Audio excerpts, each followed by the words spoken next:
Dear students, welcome to UGC EPG Pathshala on Human Rights and Duties. My name is Professor YSR Murthy. I am the Executive Director for the Center for Human Rights Studies, OP Jindal Global University. In this paper on national mechanisms for protection and enforcement of human rights, we will take up the module relating to role of non-governmental organizations. It will be spread over this module and the next two modules. In fact, we have already seen role of statutory or constitutional commissions like the National Human Rights Commission, the National Commission for Women, Scheduled Castes, Scheduled Tribes, children, minorities, persons with disabilities. On the other hand, we have certain entities which are non-governmental organizations which are outside the government. You might wonder whether it is possible for an entity without any statutory authority to do a task as important as protection and promotion of human rights. Yes, it is indeed possible, and we are going to look at the role of NGOs in the protection and promotion of human rights. In this module, we will look at the strategies which these NGOs adopt to further human rights, and in the next module we will take up certain case studies relating to international non-governmental organizations, and in the module that follows we will take up certain case studies of Indian NGOs, and using these case studies we will understand how they further protection and promotion of human rights. As I said, NGOs adopt a range of strategies to further protection and promotion of human rights. At the end of this module, you will be in a position to understand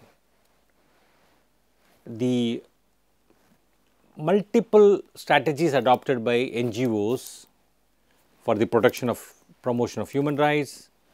You will also be able to critically examine the motivation behind adoption of such strategies by NGOs. What is a NGO? It is basically a legally constituted organization which is operated by legal persons who act independently from any government. They can work in a variety of areas including environment, community development, and so on and so forth. Some of them take up work relating to the rights of women, children, persons with special abilities, minorities, scheduled castes, scheduled tribes, etc. Such organizations are usually led by human rights activists or human rights defenders, that is, individuals who are committed to and who openly take up the defense and protection of human rights. They put pressure on government or even private persons and organizations to compel them to respect and enforce human rights of persons and be vigilant to prevent violation of these rights. Now, let us look at the diagram which offers a visual aid to understand a national protection system. As you can see, there is a national human rights institution at the center of the diagram with mutual interrelationship with other wings, that is legislature, executive, judiciary, are the three wings of the state whose powers and responsibilities have already been covered in the earlier modules, whose responsibilities are mentioned in the Constitution of India.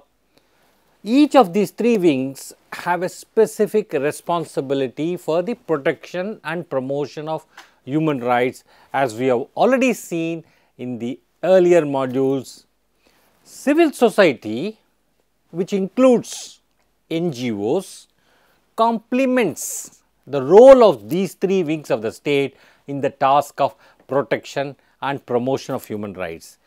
The national human rights institutions act as a bridge between state on the one hand and civil society on the other.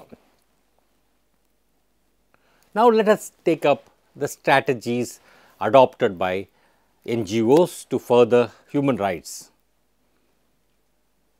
The goals and mandates of NGOs vary across the entire spectrum of internationally recognized human rights. Many NGOs are created to respond to specific concerns, while others have adopted a regional focus. Many human rights NGOs in the world are understaffed and underfunded, since no NGO can work on all issues no matter how big it is. Therefore, each decides which violations it can address within the limitations of its resources and expertise. These are usually strategic rather than ideological decisions. Should individual cases be given priority over general violations, whether more serious concerns should be dealt with, whether choices should be based on categories of rights such as civil and political or economic, social and cultural rights. These are the dilemmas which NGOs face.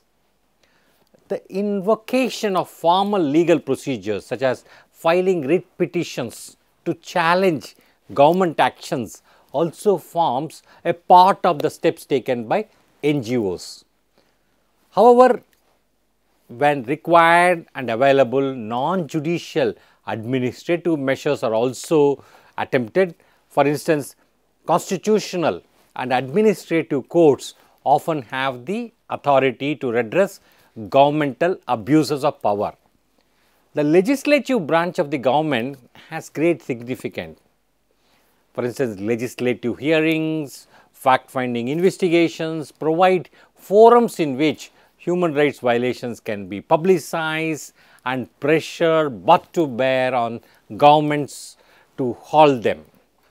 Now, we know that there are a number of international treaties concerning human rights. How can they be used as a tool to educate the public about human rights and increase the substantive protections available to a country's citizens? NGOs look at adherence to these human rights treaties. In fact, NGOs participate in a number of ways in the treaty monitoring process. For instance, when a state party is preparing a country report under a particular treaty, NGOs can participate in this dialogue and give their inputs. Secondly, in case NGOs are not happy with the way a country report has been prepared, a country report has been presented, they can submit an alternate report or a shadow report. Thirdly, NGOs can also suggest some draft questions to the members of the treaty monitoring body sitting in Geneva or New York to enable them to further engage with the state party. They can also share their research reports and other reports with the treaty body. Fourthly, once all stages are completed and the treaty monitoring body issues concluding observations and recommendations, NGOs can take them up and advocate for further action on these critical recommendations and ensure that action happens at the grassroots level and the national level. In the case of individual complaints, there is a requirement that a complainant exhaust all domestic remedies before invoking international procedures, which are regarded as a last resort. A state, of course, should be given the first opportunity to redress at least those human rights violations that occur in every country. It is only after the exhaustion of domestic remedies that the approach of NGOs can take to the international mechanisms. Empowerment of the peer group through the promotion of legal literacy among potential or actual victims of rights violations and their stakeholders via public information campaigns, workshops is also a genuine matter of concern to many non-governmental organizations. Now, let us look at the strategy of legal intervention. NGOs can play a significant role in the protection and promotion of fundamental rights by providing legal aid to the victims of human rights violations.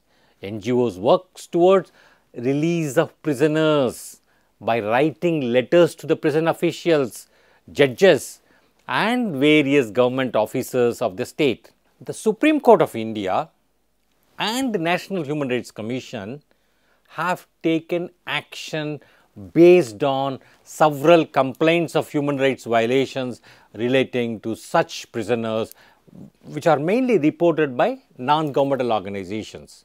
Now, let me give you one example.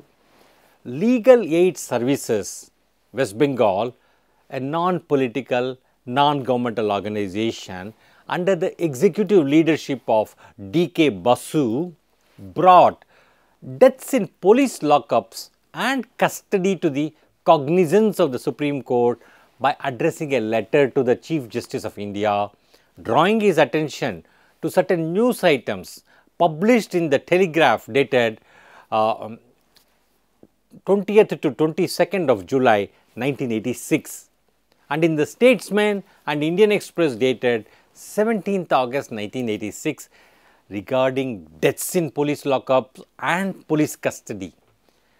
The chairman of this legal services body submitted that it is necessary to examine the issue in depth and to develop custody jurisprudence and formulate modalities for awarding compensation to the victim and family members of the victim for atrocities and deaths caused in police custody and to provide for the accountability of the officers concerned. And in the fact that petition requested that the letter along with the news items be treated as a writ petition under the public interest litigation category. Considering the seriousness, considering the importance of the issue regarding custodial violence and deaths in police lockup, the letter was treated as a writ petition. The apex court gave a landmark judgment in this case and gave a detailed guidelines in this case, which are supposed to be displayed in every police station of the country for strict adherence. Now, let me give you some more examples of the strategy of legal intervention. Mr. Javed Abedi, who was a part of disability rights non-governmental organization movement, filed a petition in the Supreme Court of India regarding provision of air travel concession by Indian Airlines, Ambu lifts which can take a disabled person to the craft and IL chairs for locomotor disabled. In another case, disabled rights group filed a petition against Chief Election Commissioner of India in the matter of exercise of adult franchise by secret ballot with dignity for disabled persons. This case was filed mainly for making polling booths accessible to persons with disabilities. Yet in another case, a petition was filed by the Common Cause, a non-governmental organization on the right to speedy trial. People's Union for Civil Liberties filed a public interest litigation on starvation deaths in Rajasthan, which is known as right to food case. In this case, the Supreme Court gave a number of important directions. NGOs also actively engage in filing complaints to various commissions set up for better protection of human rights like the National Human Rights Commission, the State Human Rights Commissions and the range of other bodies dealing with rights of women and minorities, scheduled castes, scheduled tribes, etc. In most parts of the world, regional mechanisms are available for individuals, NGOs and states to file complaints against a country for a human rights violation. While some mechanisms can address general violations, others will focus on specific themes such as children's rights or social rights. Each commission or a court has its own rules of application and its own functioning, and which is why it is important to have all necessary information before filing a complaint. Now, let us look at how NGOs use research and documentation to further their objectives. We have already discussed the shadow reports or parallel reports or alternative reports, which are used by NGOs, and these are effective tools to amplify the civil society voice at the international fora. It is also a method for NGOs to supplement or present alternative information to the periodic government reports that state parties are required to submit under treaties. This process can reveal trends and a bigger picture.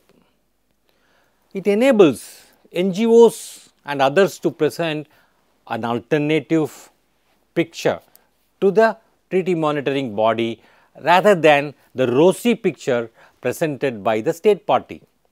At a later stage, the relevant treaty monitoring committee, which is usually made up of around 10 or in some cases 18 experts in the area, will review each country that has submitted a periodic report for compliance with the relevant treaty, and then will publish concluding observations pointing out both the good aspects and the bad aspects and making detailed and concrete recommendations.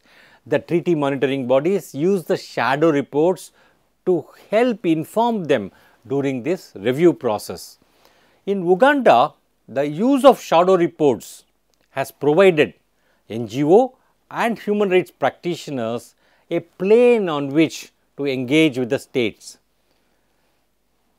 It is a matter of regret that states like Uganda tend to give particular attention to human rights issues only if it is put in a bad light with the international community. And it is not only true of Uganda, it is true of many other countries in the world. This is because the government depends heavily on the international community for funding of its budget. On a positive note, this tool provides human rights practitioners for effecting changes. Now, let us look at fundraising and alliance building strategy. In order to work for protection of human rights, organizations need financial resources. Although there are many funders that recognize the value in financially supporting human rights efforts, many organizations struggle to find enough funding to support their work. Aid agencies often choose to stay away from rights-based work and advocacy work for fear of losing their funding base or of being perceived as political by governments. Most organizations face major challenge in finding funding, including a mismatch between the donor focus and the member needs, time and resources required, economic downturn and competition from other organizations. Just as the interest and thus funding fades with time after an emergency, so it is with other rights, including consumer rights. They just do not seem as immediate or interesting. Institutional donors such as state development agencies, United Nations and other international institutions, development banks or private foundations and charities may be able to contribute substantive amounts of money and sometimes commit themselves for several years, while at the same time accompanying the NGO throughout the realization of its project through providing advice and contacts. On the flip side, an NGO may lose autonomy when depending on one single donor. Therefore, some NGOs chose to raise a large part of their funds with private individuals. This allows NGOs to strengthen their independence from the government or UN donors and from their interests and policies. In particular, if one is engaging in advocacy activities, one should consider how receiving large donations from institutional donors impacts on the perception of one's independence and thus on the legitimacy of a NGO's work. Funding has always been difficult for those entities that support grassroots groups, social movements and community-led initiatives free from externally imposed agendas. For this kind of work, collaboration, partnership, coalition building are necessary not only for funding but to make pragmatic goals a reality. Alliance building is important not only as a way of securing advocacy goals but also for protection. Having a support network of organizations and institutions already established is a vital means of ensuring that they can react quickly in times of emergency. NGOs can assess all the organizations in their country and create ties with as many of them as possible. For instance, local or national human rights NGOs, especially those which have experience and are contact with international mechanisms and organizations. For rural and provincial human rights defenders, it is particularly important to link with local regional institutions which can rapidly raise the alarm on their behalf. It is necessary to have alliances with the media, parliamentarians, parliamentary bodies, national human rights institutions, diplomatic missions in their countries and local UN field offices, law societies, local offices of international non-governmental organizations. In fact, all of these work as a force multiplier. Let us look at NAGN. It is a national network of grassroots organizations committed for protection of children's rights. NAGN is based on a shared vision and common understanding on the issues concerned to children, to build solidarity for the cause of children and move forward unitedly to ensure effective action at the grassroots level. One organization in each state takes responsibility of the state level coordination as state convener of the alliance. Now, let me give you one more example. The Jan Swasthya Abhiyan is a coalition that consists of over 20 networks and 1000 organizations as well as a large number of individuals. It focuses on primary health care, social determinants of health and equitable development. Now, let us look at NGOs use as legislative advocacy strategy. NGOs often play a critical role in advocating for changes in law, policy, procedure and administrative rules.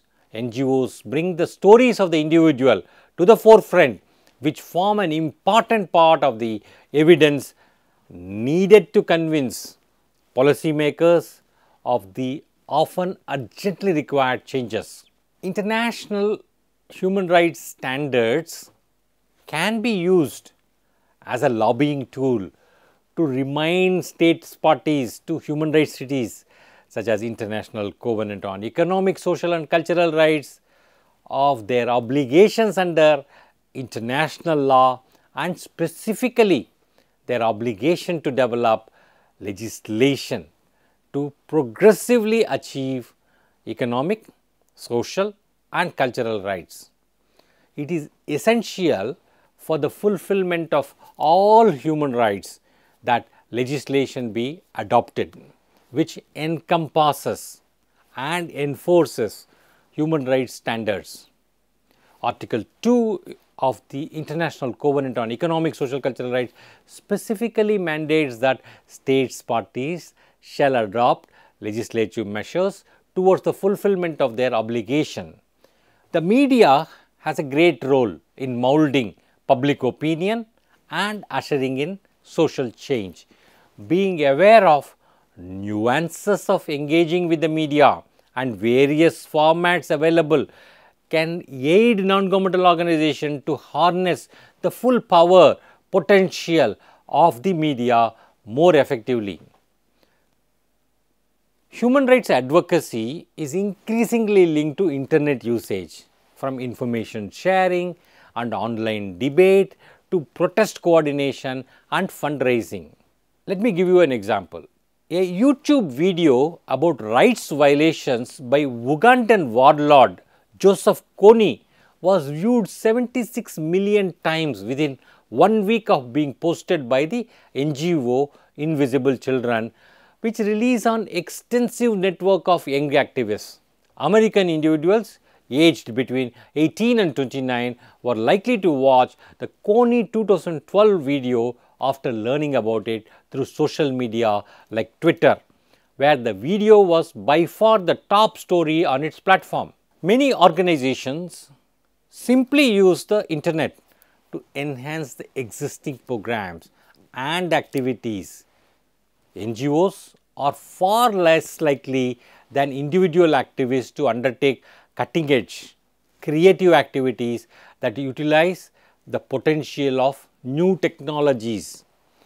The motivations for developing effective web strategies are complicated by an increasingly competitive NGO marketplace. One motivating factor is simply the desire to uphold human rights. NGOs such as Amnesty International and Human Rights Watch build their reputations for outstanding human rights work long before the internet revolution, and the web offers these organizations new opportunities for advocacy and rights protection. The organization Avaaz, which describes itself as a global web movement to bring people-powered politics to decision making everywhere, is an example of this genre of web native non-governmental organizations. The organization's website explains how it uses technology to conduct campaigns without the pre-technology constraints of rigidity, delays, resources and scale. Email campaigns and other media use, timely news and personal stories, links to related news stories about human rights violations, requests to sign online petitions and instructions for users on how to create their own petition, and distribution of a wide variety of background information and media to support their position. Twitter feeds and a section called Happening Right Now relay the urgency of the needed action. Organization of events such as rallies, flash mobs and vigils are possible because of the use of social media technologies. Now, let us look at the strategy of awareness generation through naming and shaming. Naming and shaming is a popular strategy to enforce international human rights norms and laws. NGOs, news media and international organizations publicize countries' violations by naming and shaming and urge reform. Now, let us look at NGOs' role as a human rights watchdog. Watchdog, as the name suggests, one needs to be alert, vigilant and make noise. And the watchdog role of NGOs involves imparting information and ideas on all matters of public interest and is considered to be similar to the role of the press. In conclusion, NGOs resort to a wide variety of strategies which we have seen so far, most of which are dictated by the resource and expertise at hand. The motivations are drawn by how much success is possible in terms of how much change can be effected in the existing state of affairs, which is always fraught with challenges in the field of human rights. However, usually there is always scope for improvement and increased cooperation with others in the field for NGOs. But NGO occupy an important position as a civil society, which often makes them the bridge between legal and legislative redress mechanisms and the people on the other hand. Thank you.